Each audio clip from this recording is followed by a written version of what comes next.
ഇത് രാജയും ദീപ്തിയും. പച്ച പിടിപ്പിച്ച പുതിയ ജീവിതത്തിന് ഉഷാറ് പകർന്നുകൊണ്ട് അവർ കളിക്കൂട്ടുകാരായി മാറുന്നു. കളിയിലും തമാശയിലുമൊക്കെ അവർക്ക് സൗഹൃദത്തിന്റെ പുതിയ ഭാഷ കൂടി സമ്മാനിക്കാനുണ്ട്. ആത്മാർത്ഥതയുള്ളതാണ് ഇവരുടെ സൗഹൃദമെന്ന് കണ്ണുമടച്ച് നമുക്ക് പറയേണ്ടി വരും. അതാണ് രാജയുടെയും ദീപ്തിയുടെയും ആത്മബന്ധം. ജീവിത വഴി എന്താണെന്ന് അറിയുന്നതിനു മുമ്പ് പീഡനങ്ങളുടെ ശരമുനയേറ്റതായിരുന്നു ഇവരുടെ കുരുന്ന കാലം.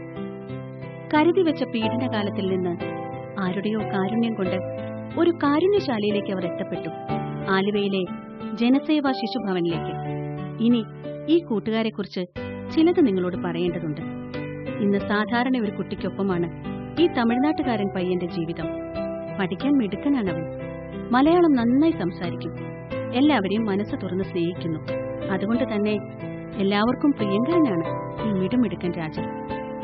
ഇതിനൊക്കെ പുറമെ അവനെക്കുറിച്ച് പുറംലോകം അറിയുന്നത് മറ്റൊരു കാര്യത്തിലൂടെയാണ്.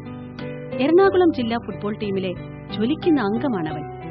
ഗോൾ പോസ്റ്റിലേക്ക് പന്ത് അടിച്ചു കയറ്റി രാജ ആവേശത്തോടെ കൈകൾ ഉയർത്തുമ്പോൾ ഫുട്ബോൾ പ്രേമികൾ രാജയെ വാരിപ്പുണരും. ചില സ്റ്റൈൽ ആൻഡ് ടെക്നിക്കിലൂടെ രാജ കൈവശപ്പെടുത്തുന്നത് ഫുട്ബോൾ രംഗത്തെ തിളങ്ങുന്ന കിരീടം തന്നെയാണ്. കുറഞ്ഞത് 50 രൂപ പിരിച്ചെടുത്തില്ലെങ്കിൽ ഭിക്ഷാടന മാഫിയ കമ്പി പഴിപ്പിച്ച് ചുട്ടുപൊള്ളിക്കുന്ന ദിവസങ്ങളെക്കുറിച്ച് ഇടയ്ക്കവൻ ഓർത്തുപോകുന്നു. ഇന്നും അവന്റെ ശരീരം മുഴുവൻ വെന്തു കറുത്ത നിരവധി പാടുകളാണുള്ളത്. വെന്തുരുകിയ ശരീരത്തോടെയെല്ലാം ഉരുകിത്തീരുമെന്നവൻ പ്രതീക്ഷിച്ചിരുന്നു. എങ്കിലും കാലം അതിനെയെല്ലാം മാറ്റിമറിച്ചു. ഇന്ന് ഈ സൂപ്പർ ഫുട്ബോൾ താരത്തിന് ഈ ലോകത്തിൽ നിന്ന് എന്തെങ്കിലും നേടണമെന്ന മോഹം മാത്രമേ മനസ്സിലുള്ളൂ. കാൽപന്ത് കളിയിൽ കൗതുക പ്രതിഭയാകാൻ അവൻ കാലത്തെ കൂട്ടുപിടിക്കുന്നു. നല്ല പരിശീലനം കിട്ടിയാൽ ഇനിയും നല്ല നല്ല ടീമുകൾക്ക് വേണ്ടി കളിക്കാനായിട്ട് പറ്റുമെന്ന് തന്നെയാണ് എൻ്റെ വിശ്വാസം. അതിനുവേണ്ടി എന്നെ എല്ലാ വിധത്തിലും സഹായിച്ചു വരുന്ന എൻ്റെ ജോസങ്ങളാണ് എൻ്റെ എല്ലാം കരുത്ത്. പിന്നെ എൻ്റെ എല്ലാ ഫ്രണ്ട്സിൻ്റെയും എൻ്റെ എല്ലാ അങ്കിൾമാരുടെയും പ്രാർത്ഥനയും.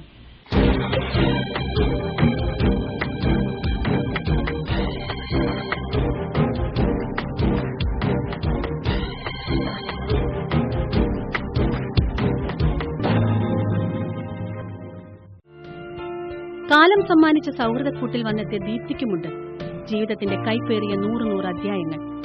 ഒരു നേരത്തെ ഭക്ഷണത്തിനുള്ള വകയില്ലാത്തതുകൊണ്ട് അഴുക്കുചാലിലേക്ക് വലിച്ചെറിഞ്ഞു പോയതാണ് ഈ പാട്ടുകാരി പെൺകുട്ടിയെ. ദൈവത്തിന്റെ ഏതോ ഒരു കാരുണ്യം കൊണ്ട് തിരിച്ചു വാങ്ങിയതാണ് ഇവളുടെ ജീവനം. അതുകൊണ്ടാവണം പാട്ടിൽ അവൾ ഗാനകോകിലമായത്. പാറിപ്പറക്കും പറവകളെ നോക്കി ചെന്നച്ചൻ പാടുന്ന പാട്ടുകേട്ടു. പാറിപ്പറക്കും പറവകളെ നോക്കി ചെന്നച്ചൻ പാടുന്ന പാട്ടുകേട്ടു. തന്താനേ താനേ തക തന്താനേ താനേ തന്താനേ താനേ തക തന്താനേ താനേ. രേയരേയം രേയരേയം തക രേയര രേയര രേയരേയം രേയരേയം രേയരേയം തക രേയര രേയര രേയരേയം. ജീവിത വഴിയിൽ തനിച്ചായി പോകുന്നവർക്ക് അവൾ പാട്ടിലൂടെ കൂട്ടുപകരുന്നു. നിരവധി ആൽബങ്ങളിലും പ്രോഗ്രാമുകളിലും അവൾ കഴിവ് തെളിയിച്ചു കഴിഞ്ഞു. ഇപ്പോൾ സിനിമാ രംഗത്തും ഇവളെ തേടി ഓഫറുകൾ വന്നു തുടങ്ങി. എന്താണ് ആവാൻ ആഗ്രഹം ചോദിച്ചാൽ, 1 സിവിൽ എഞ്ചിനീയർ, ദെൻ ഒരു പാട്ടുകാരത്തി. ഏതാണോ ദൈവം വിധിച്ചിരിക്കുന്നത് അതാവും.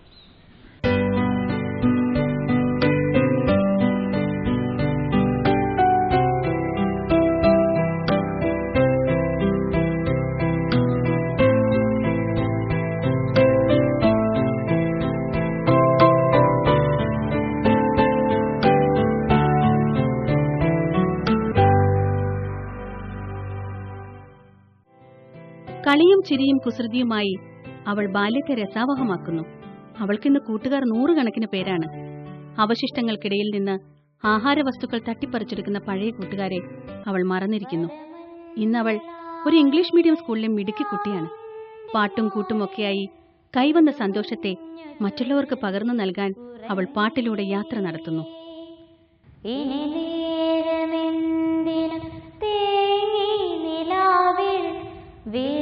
വിരഹമെന്നാലും മയങ്ങി